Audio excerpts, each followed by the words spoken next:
कान, माथा, मुंह सब। सिर्फ आंखों के जोड़े और नाक की नोक दुपट्टे के बीच में से झांक रहे थे। शहर खामोश था, जगह जगह पुलिस और रेत के बोरे। हरी पर्वत की पहाड़ी पर चक्रेश्वर का मंदिर दूर से दिखाई दे रहा था। मंदिर के शिखर पर फहराता ध्वज और नीचे दामन के मस्जिद की ऊंची सी नक्काशीदार इमारत अकबर बादशाह के सर्वधर्म संभाव का अद्भुत नमूना। मंदिर मस्जिद एक साथ। क्या सोचकर बनाया होगा? जब धर्म के नाम पर सिर्फ टव्वल होगी तो सभी अपने अपने अल्लाह ईश्वर को एक जगह याद कर अपनी भूलों का प्रायश्चित करेंगे। अकबर बादशाह, आकर देख लो, हालात की मोड़ ने तुझे गलत साबित कर दिया। अचानक भूचाल सा झटका लगा। जीप के आगे बीच रास्ते राइफल पिस्तौल से लैस 4 युवकों ने अजहर को रोक लिया। अजहर ने किनारे के खेतों से जीप निकालने के लिए स्टीयरिंग मोड़ दी, पर तभी धमाका हुआ। जीप खिसककर एक तरफ रुक गई। शायद उन्होंने टायर पंक्चर कर दिया था। फिर आसमान से कहर बरस गया, धरती डोलने लगी। किसी ने अजहर के सिर पर राइफल के कुंदे से वार किया। वह चीख मार वहीं जीप के पास ही लुढ़क गया। दोनों लड़कियां जो आखिरी उम्मीद की तरह उससे चिपट गई थीं, उन्हें खींचकर अलग कर दिया गया। वे अलग अलग दिशाओं में घसीटी गईं। एक दूसरे को दूसरे की खबर नहीं रही, सिर्फ चीखें हवाओं को चीरती गईं। शमा, परमी, आर्त ध्वनियां कुछ देर हवा में गूंजी, फिर विलीन हो गईं। पता नहीं पुलिस के कानों तक पहुंची कि नहीं। परमी ने बाघ देखे, एक साथ कई बाघ शिकार नोचते। वह लड़ती रही जब तक कि पंजों और लातों के हथियार भोथरे न हो गए। टूटती हड्डियां और चटकती नसों की दहशत देखती रही, खुद से अलग होकर। तब उसने देखा चक्रेश्वर मंदिर का पुजारी रस्सियों से बंधा पड़ा है और देवी थान से गायब है। परमी ने छाती को फटते देखा। जहाँ ठंडे पानी के सोते उस पर शफा का हाथ फेरा। आह, हब्बा खातून का ठंडा चश्मा, पाक पवित्र धान, नापाक लहू धुल पुछ गया। हवाओं ने माथे का पसीना पोंछ दिया, उसी तरह जिस तरह वह जख्मियों की पीड़ा पोंछ देती थी। परमी को लगा किसी ने उसके अनावृत देह को सफेद चादर से ढककर इज्जत दी। क्या अजहर उस तक पहुंच गया? अचानक उसे मस्जिद की आजान के साथ सूने चक्रेश्वर मंदिर की घंटियां बजती सुनाई पड़ी। अरे, नरेंद्र वापस घर लौट रहा है। ढेर सारे नाते रिश्तेदार जवाहर टनल के भीतर से वादी में अपने घरों की तरफ लौट रहे हैं। परमी जानती थी सब ठीक हो जाएगा। परमी हवा में रूई के फाहे से उड़ने लगी है, हल्की बेहद। परमी की आंखों में दिए की आखिरी लौ काम। शायद अजहर और शमा को उन्होंने छोड़ दिया हो, दीन का लिहाज करके।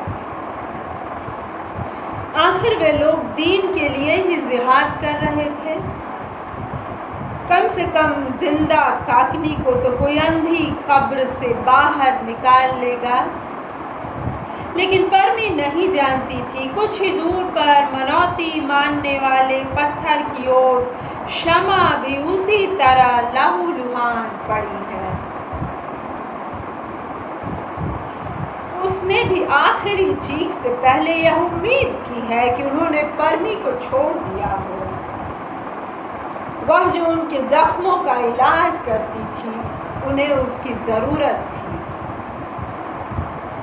लेकिन सभी सोच गलत हो गए, क्योंकि काली बर्फ ने सभी उम्मीदों, सभी विश्वासों को काले लबादे से ढक दिया।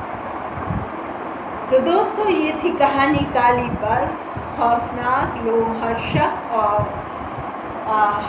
मेरा गला ख़राब है, मेरी आवाज़ ने अपना पैंतरा बदला होगा, इसके लिए आप मुझे माफ़ करेंगे, खांसी के लिए भी माफ़ करेंगे। लेकिन मैं चाहती थी कि आज इस कहानी का पाठ ज़रूर करूं। कितनी खूंखार होती है लड़ाई, और उसने किसी को नहीं बख्शा। मतलब ये कश्मीर में ही नहीं हुआ, ये यूगोस्लाविया में हुआ, ये शायद अभी भी हो रहा है। जिस जिहाद की लड़ाई कश्मीर में लड़ी गई, वो अब सीरिया में अलग अलग रूप बदल कर लड़ रही है। इस्लामिक स्टेट का जो हिस्सा था, मैं नहीं जानती कि वो इराक और सीरिया के बीच के किन इलाक़ों में है, वहाँ पर भी स्त्रियों को बंदी बनाकर रखा गया, सेक्सुअल स्लेव्स की तरह। यहाँ तो इसकी मौत हो गई, बहुत दरिंदगी के साथ बलात्कार किया गया। लेकिन सबसे ज़्यादा विश्वास की हत्या दर्द देती है, और वही होता है। आप ऐसी हर कहानी में, अभी हाल में Nobel peace prize Islamic state से निकली हुई एक फॉर्मर स्लेव को मिला था। स्लेव में शब्द का इस्तेमाल मैं इसलिए कर रही हूँ क्योंकि सेक्सुअल स्लेव की तरह उन्हें रखा गया था, एक साल से ज़्यादा शायद, या 6 महीने से ज़्यादा शायद। और सोचिए कितना लंबा समय है। और बहुत खुलकर निकलकर उन्होंने अपनी लड़ाई लड़ी थी उन तमाम लोगों के लिए जिनके सामने अभी वो लड़ाइयाँ हैं। औरतें अभी बहुत बंदी बनाई जा रही हैं। बलात्कार भारतवर्ष के कोने कोने में बहुत बड़ी समस्या है, आए दिन रपटें आती हैं। ये ग्रुप टारगेटिंग है, मतलब गैंग रेप अब भी हो रहा है, सवर्णों का हो रहा है, सवर्ण महिलाओं का हो रहा है, दलितों का हो रहा है। ईव टीजिंग एक बड़ी समस्या है। इसलिए जेंडर की लड़ाई तो मतलब अपनी बेसिक उपलब्धि भी नहीं पा सकी है। महिलाओं की सबसे पहली ज़रूरत सुरक्षा कि वो घर लौट सके, और वहीं घर लौटने में ये पकड़ी जाती है। मैं क्या कहूँ कि कितनी सशक्त कहानी है चंद्रकांता जी की। एक और कहानी इनकी मैंने पढ़ी है, आवाज़ें, जो उसी तरह के सेक्सुअल स्लेवरी में रखी गई एक लड़की के भाग निकलने की कहानी है। वैसे ही एक कैंप से, टेररिस्ट के कैंप से चूहे मारने की दवा खिलाकर वह भागती है अपने बच्चे के साथ, जो कि दरअसल बलात्कार से पैदा हुआ उसका बच्चा है, बल्कि बच्ची है। और उस बच्ची से वह उसी तरह जुड़ी हुई है जैसे अपनी देह से। वह बच्ची उसके ज़िंदा होने का सबूत है, और उसे कोई परवाह नहीं कि वह किसकी बेटी है। और वह भागती है इसी तरह लहूलुहान। वह अंत में बच जाती है।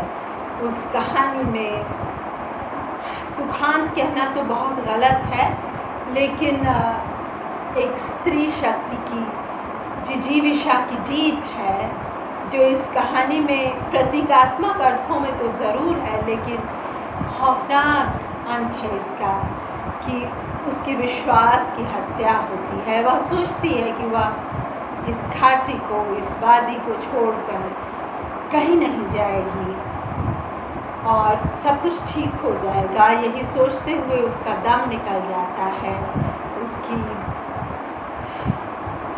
जख्मी देह सुनती है कि मंदिर में घंटियां बज रही हैं, और ऐसे कैसे कोने अंधेरे होते हैं जहाँ तक कोई पुजारी नहीं पहुँचता। इसका जवाब दोस्तों हमें ढूंढना है कि ये सत्ता जो इतनी सुरक्षित हर कहीं होती है, वो क्यों नहीं अपनी लड़कियों को बचा पाती, क्यों उसकी लड़कियां इतनी असुरक्षित होती हैं और उनकी लड़ाई कैसे लड़ी जाए। तो एक बेहद विचारोत्तेजक कहानी आपको मैंने सुनाई अपनी सधी हुई भाषा, खूबसूरत शिल्प की, जिसने भावों से भी आपको लबरेज कर दिया। मतलब काली बर्फ गिरने का एहसास हुआ होगा आपको भी कि जो लड़की इतना प्यार करती थी अपनी जगह से, अपनी ज़मीन, अपनी मिट्टी, अपने चनारों, अपने दरख्तों, अपनी बर्फ भरी वादियों से, उसका क्या हश्र हुआ और क्या वो लड़ाई है। किन लोगों की लड़ाई है खूंखार, जिन्होंने मलाला को गोली मारी और अभी भी अफ़गानिस्तान में स्त्रियां मारी जा रही हैं, पाकिस्तान में भी मारी जा रही हैं। तो ये मज़हब से बहुत बड़ी लड़ाई है। मज़हब तो महज ओपियम है, जैसा कि मार्क्स ने कहा था। आप सहमत हो या ना हो मार्क्स की पूरी थियोरी से, लेकिन मज़हब केवल ओपियम है, उसका इस्तेमाल होता है